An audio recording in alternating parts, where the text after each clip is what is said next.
Luckily for us, horror and science fiction have been pumping out some incredibly terrifying concepts that the human mind has been left to sweat over with how bad things would get if they ever actually existed. But also, luckily for us, there's a fictional organization known as the SCP Foundation, whose sole existence is to contain these very same conceptual entities, lock them behind bars and make sure that they never ever get out. So come with me as the crossover slowly begins and we gently pry away at the seams of reality and see which fictional boxes fit into the Foundation warehouse. Hello horror fans, and once again welcome back to the Scariest channel on YouTube, top 5 scary videos. As per usual, I'll be your horror host Jack Finch as we curiously take a look at the top 5 scary items that should be in the SCP Foundation. Roll the clip.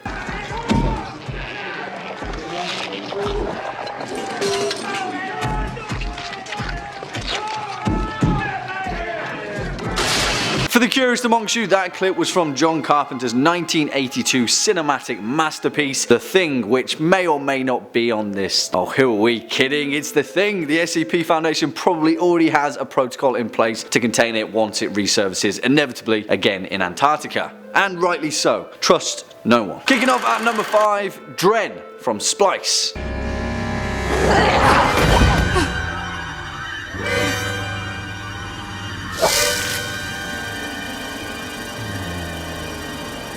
For those of you that haven't seen the 2009 French-Canadian sci-fi horror Splice, written and directed by Vincenzo Natali, it's actually a pretty decent horror flick and one of the few times that I think a filmmaker has gotten the use of oversaturated CGI right. It's also like a super messed up film. The main antagonist of the film is a humanoid creature named Dren, who was created by 2 scientists, Elsa and Clive, played by Sarah Polley and Adrian Brody. The 2 of them mixed human DNA with DNA from multiple animals, and the result was Dren, the strangely serene yet terrifying result of genetic splicing. From creation, the creature aged exponentially and matured to a 6-year-old child in just 20 days. As she morphed into a mature adult creature, she developed a tail with a tip like a scorpion, webbed feet, the ability to produce bat-like wings, as well as aquatic lungs that enabled her to breathe underwater. Oh, and also near the end of the film, she morphed into a he and proceeded to impregnate Elsa, the scientist. Told you it was messed up. Yeah, SCP Foundation, lock this one up, guys, although it did get a rock to the head, but still, lock it away. Swinging in at number 4, Headcrabs from Half-Life.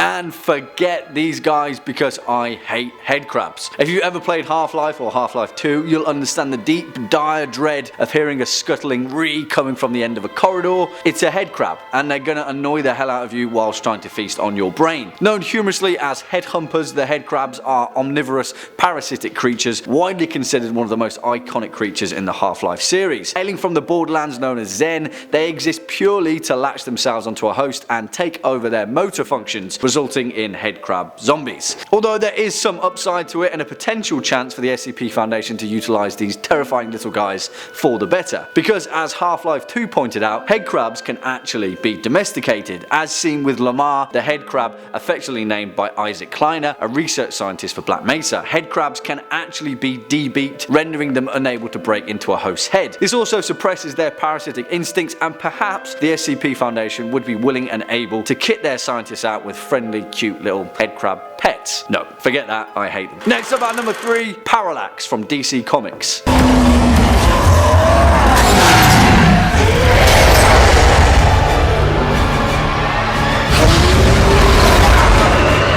And some of the most powerful entities in the SCP Foundation would cower at this guy, which is why it's about high time that the O5 Council get their asses in gear and lock this guy away. Get to it. Parallax is a demonic parasitic entity dating back to the dawn of time. It is the living, sentient embodiment of fear, which travels from world to world, causing entire civilizations to destroy themselves out of paranoia. Yeah, you get the picture. Parallax would be right at home in the SCP Foundation. Through being the living embodiment of fear, Parallax is capable of generating and manipulating vast amounts of energy, which would probably be the first red flag for the SCP Foundation, and they'd more than likely be interested in containing and manipulating it into an infinite power source. Just a suggestion, if you're listening, guys. It can alter reality, it can manipulate time, it's the living entity of an emotional concept, and thus, for all intents and purposes, immortally undying. That's Parallax. Lock him up. Swinging it at number 2, the Upside Down from Stranger Things.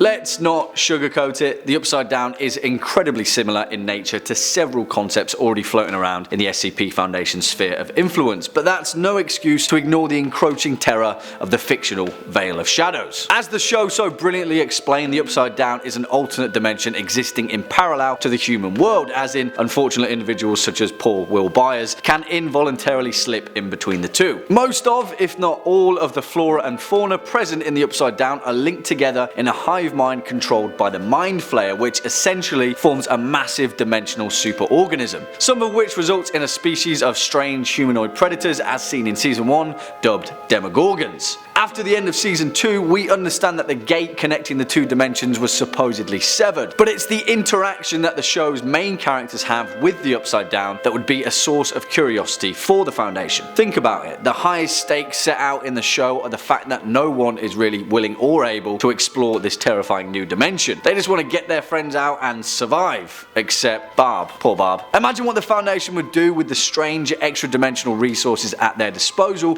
when applying it to the Upside Down. It'd be the discovery of a brave, strange new world, or they'd all get consumed by tendrils. Either way, I'm down. And finally, our number one spot, The Thing, from John Carpenter's The Thing.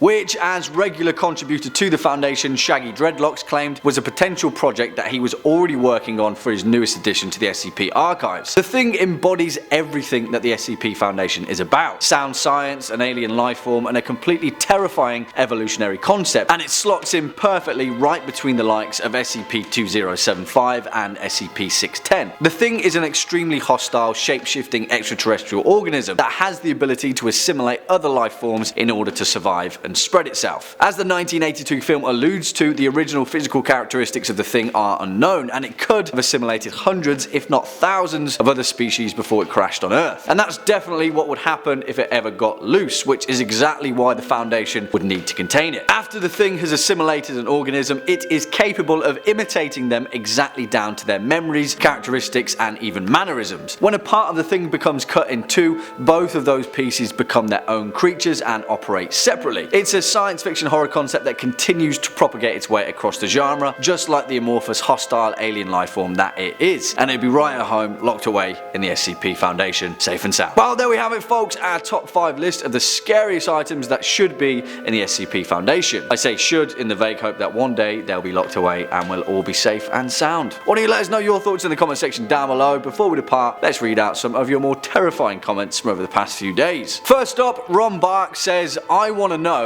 have you ever seen the rain? Well, I want to know, Ron Barks, have you ever seen the rain coming down on a sunny day? Next up, Tucker Mac says, scariest on YouTube?